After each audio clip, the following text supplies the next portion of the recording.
Ito naman tayo, mga kababayan, kay FL Lisa. So, tapos na tayo dyan kay Harry Roque. Diyos mio, Marimar. Harry Roque na yan. Dito tayo kay FL Lisa. Kay First Lady Lisa at kay BBM. Ang sabi nitong vlogger na kalbo na panot si Den Chase, no, na si FL Lisa daw ay nakulong. Ngayon, nag-iba ng statement yung panot. Naalala nyo yung baklang panot na nasa California na nagsabing nahuli daw si F. Elisa na nakulong? Sabi niya, my God, natatakot ako. Nag-iba na ng statement ang kapulisan. Eto na, mga kababayan. Nag-iba daw ng statement ang kapulisan na nilabas ng Amerika. Statement daw ng Pulis Amerika. FL Lisa, nakulong. Ito mga kababayan. Sabi dito ni Den Chase, yung kalbo na bakla, na nagsabing hawak daw niyang ebidensya na nakulong si FL Lisa sa pamamagitan ng pagkamatay ni ang tawag doon, Tutangko ba yon? Tantuko, yung may-ari ng Rastans. Tantuko. So ang sabi niya, nag-iba daw ang statement ni F. Elisa. Hanapin natin siya sa Facebook mga kababayan. Hindi, statement ng pulis sa Amerika. Hanapin natin. Ngayon makikita natin itong kasinungalingan ng baklang kalbo. Ito siya, Den Chase. Hanapin ko lang Den Chase. Si baklang kalbo. Sabi niya, nagbago daw. Ito pakinggan yung mga kababayan of her that she's back and kung nasan po siya and if she's okay. Tungkol po dun sa case na ibinibintang sa kanya. Wala pong katotohanan. Dahil po nung Monday po, dumating po siya dito, kung di po ako nagkakamali, mga 5 o'clock na madaling araw. Dahil po meron po siyang sinend sa aming video, sa amin po, na supposed to be na makakamit niya na pagdating po niya, 5:58 po ang nakaregister po sa akin na oras na aga nga po she's back and ready for a meeting. Pakinggan yung kalbo. Dako na ng bilat ni Mura. Ilis tabi. Patbang tas location. Di ba? Unsa daw? Unsa ingon? Unsa daw? Ingon siya pag pizza G, so Lunes pizza G, di ba? Kiba ba mo nga nakita ng patay nga lawas pizza otso sa pagsabado? So guni-guni lang to sa mga tao diri nga nagkagubot diha, diri man hitabo, duol man kini sa mua. Beverly Hilton. Yun daw pangyayaring namatay si Paulo Tantoco, pizza 8. Pizza G's daw nakauwi si F. Elisa. Sabi nung baklang kalbo. So ngayon, meron akong ipakita sa inyong proof, mga kababayan, na ang sabi niya, nakulong daw si F. Elisa at hindi daw makakauwi sa Pilipinas. Klaruhin lang po natin. Kasi nga, kung totoo man na nakulong si F. Elisa, hindi dapat tinitigilan ni Maharlika yung issue na yan. Hindi dapat tinitigilan ni Harry Roque yung issue na yan. Bakit walang issue si Maharlika at si Harry Roque patungkol sa pagkakulong ni F. Elisa? Alam mo, sa totoo lang, Den Chase, kung totoong pangalan mo yan, may possibility na pwede kang maikulong yan. Pwede kang maipa-deport sa Pilipinas. Kung hindi ka kung US citizen ka na, walang problema. Kung nag-dual ka, matitrace ka. So ngayon, mga kababayan, F. Elisa, food fair.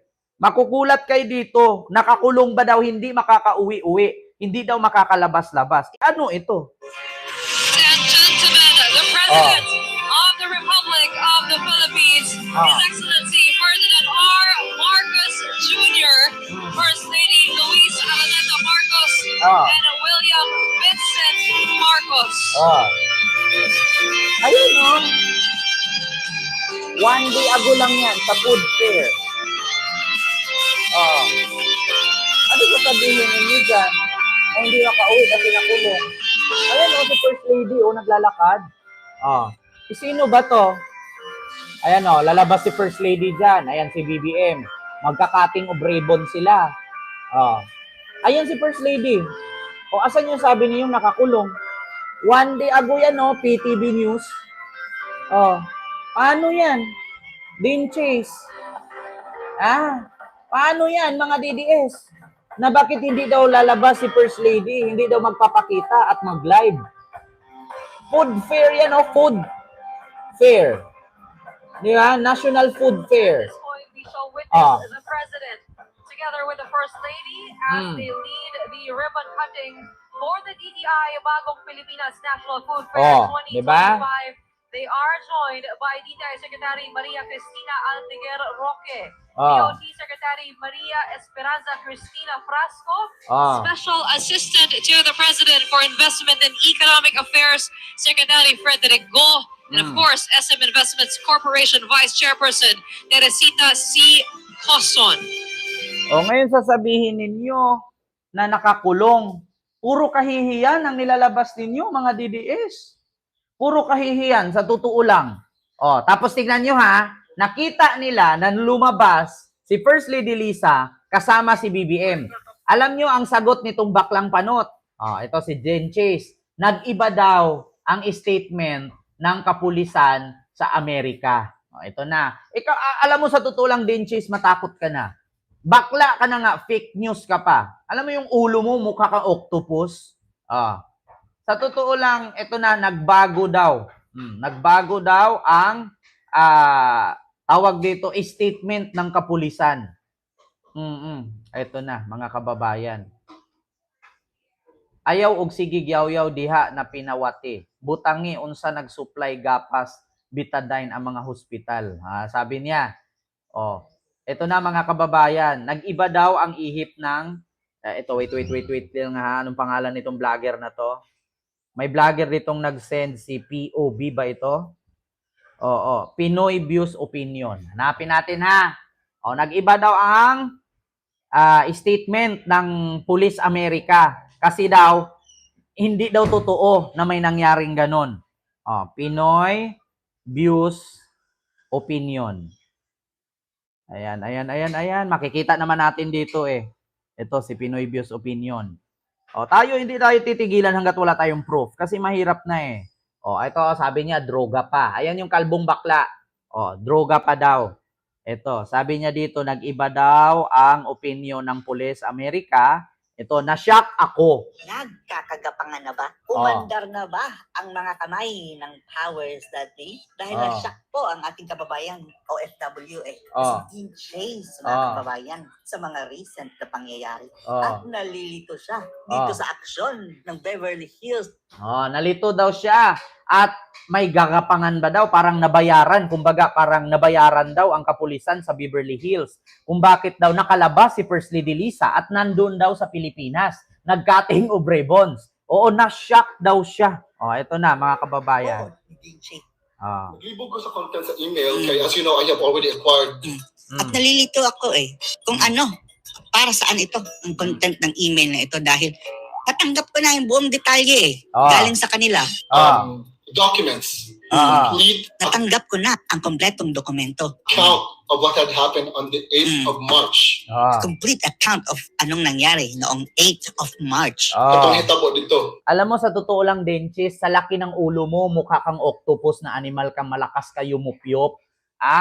Ito lang masasabi ko sa'yo, fake news ka na bakla. Huwag ka na magwig-wig kasi yung ulo mo pingi. Alam mo, kadalasan sa mga DDS talaga, no? Si Banat Bay, tignan nyo, bilog ang ulo, tabingi. Ito si Denchis, ganun din, bilog ang ulo, tabingi. Yung kapatid ni Banat Bay, ganun din, bilog ang ulo, tabingi.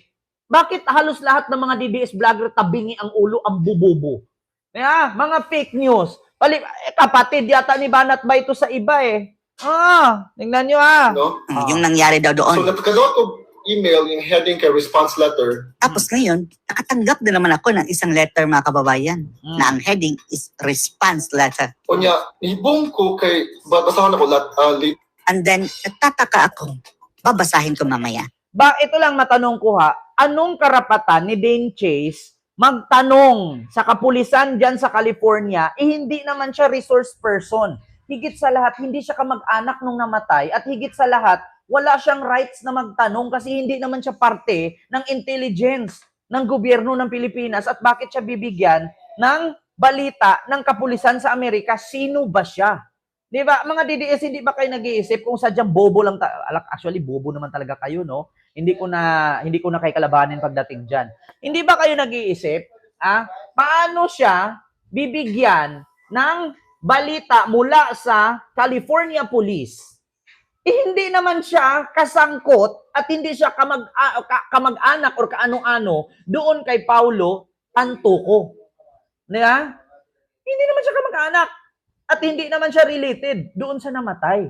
So bakit siya bibigyan ng impormasyon ng pulis ng California? Kung totoo bang nakulong si First Lady at ano ang dahilan ng pagkamatay ng Vice President ng Rastans? Diba?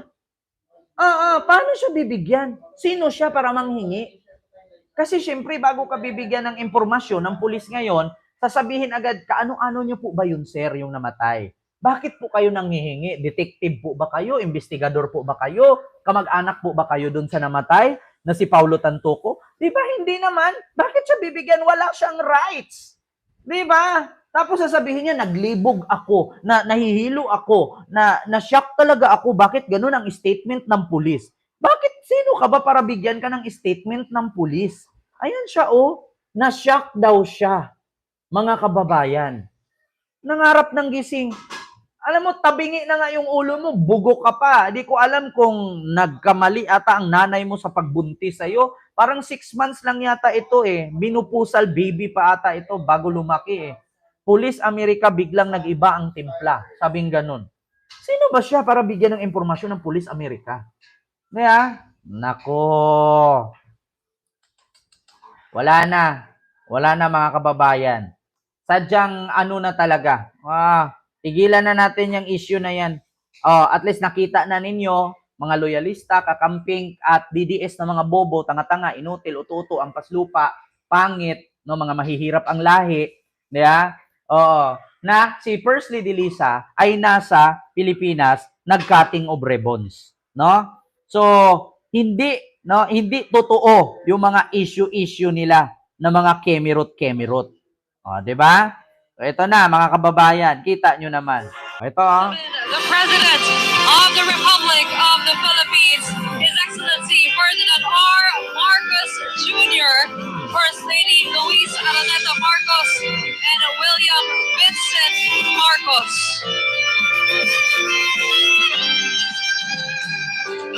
ayun si First Lady naglalakad. Kasi sasabihin ninyo ngayon, nakulong sa Amerika, nakulong sa California. Alam mo, Dinchi, siguro nung bata ka pa lang, ininom ng nanay mo yung buong silin, yung buong tiki-tiki drop. Yung maliit ka pa lang, nasa tiyan ka pa lang, yung nanay mo, maintenance niya, buong bote ng tiki-tiki. Hanggang sa paglabas mo at pagpapanganak sa'yo, tiki-tiki buo iniinom mo. Para isang inuman lang, wala nang tubil-tubil pa. Yeah? Wala nang refill-refill. Yan ang diferensya yan ng mga nasa Amerika, katulad nung, siguro itong magulang ni Denchis, kung nanood ka sa akin ngayon, magulang ni Denchis, siguro nung binuntis mo to 6 months pa lang, ininuman mo na ng silin, isang bote na 100 ml, at saka isang garapa ng tiki-tiki. Hanggang sa nung lumabas,